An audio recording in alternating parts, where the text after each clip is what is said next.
প্রিয় YouTube viewers, আপনাদের সামনে একটি আজকে বিষ ঝাড়ন মন্ত্র দিচ্ছি। নাগ মন্ত্র এটা। যদি নাগের আসর হয়, কালের দৃষ্টি পড়ে, সেই কালীদহ সাগরের কালীয় নাগের যদি নজর পড়ে, তাহলে এই মন্ত্র পড়ে ঝাড়ন দিন। 7 বার করুন, ঝাড়েন, পানিতে দম করে খাওয়ান, ইনশাআল্লাহ বিষ নেমে যাবে।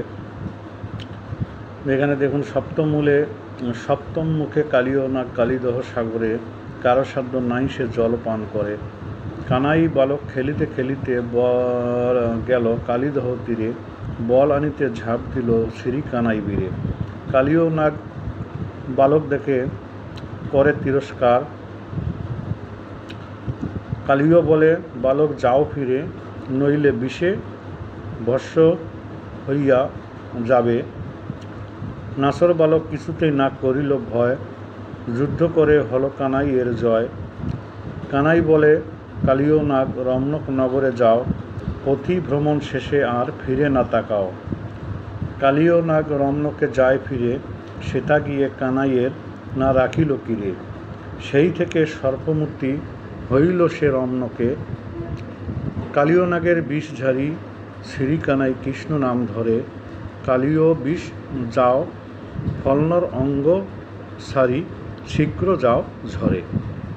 এই মন্ত্রটি হলো কালীদহ সাগর রমণক নগরের যে রাজা ছিলেন, সেই রাজা হংসরাজের অভিশাপে কালসাপে পরিণত হয়েছিলেন এবং সে সাপেদের রাজা হয়েছিলেন। এবং তার এত বিষ ছিল যে বিষের ভারে বৃন্দাবন সহ আকাশ বাতাস পাতাল এবং যমুনার জল বিষাক্ত হয়ে গিয়েছিল। সেই বিষাক্ত জল কেহই ব্যবহার করতে পারত না। সমস্ত প্রাণ মারা যেতে শুরু করলো। মানুষের সমাজে তারা বসবাস করা অস্থির হয়ে উঠল। সেই থেকে হিন্দু শাস্ত্র মতে ভগবান যে দেবাদিদেব মহাদেব, তার ইচ্ছায় শ্রীকৃষ্ণের জন্ম হয় সেই রমণকের কাছে, বৃন্দাবনের কাছে। তো বালক আস্তে আস্তে বড় হয়, তার মধ্যে আশ্চর্য গুণাবলী প্রকাশিত হয়। একদিন সে বন্ধুদের সাথে বল খেলতে খেলতে সেই যমুনার তীরে বলটি পড়ে যায়। বলটি আনার সাধ্য কারো হয় না। তখন সেই বালক দুঃসাহস দেখায় যে আমি সেখানে ঝাঁপ দেব এবং বলটি নিয়ে আসব। তার কাকা তাকে বারংবার নিষেধ করে, তারপরেও সে বালক শ্রী কানাই অর্থাৎ শ্রীকৃষ্ণ যার নাম, তিনি কদম গাছে উঠে সেখান থেকে ঝাঁপ দেন এবং সেই সাগরের মধ্যে অর্থাৎ যমুনার জলে ডুবতে থাকেন। ডুবতে ডুবতে সেই নাগরাজ্যে সে পৌঁছে যান। নাগরাজ্যে পৌঁছে গিয়ে সেই কালীয়র সাথে তার বাক বিতণ্ডা হয় এবং কালীয় পত্নী বালককে ফিরে যেতে বলে, কিন্তু সে ফিরে যায় না, তাকে মা বলে ডাকে এবং কালীয়কে থামাতে বলে, কিন্তু কালীয় কিছুতেই থামলো না। তার প্রতি ক্ষিপ্ত হয়ে গেল, বিষ ছুটতে থাকলো। অবশেষে যুদ্ধ আক্রমণ করলো।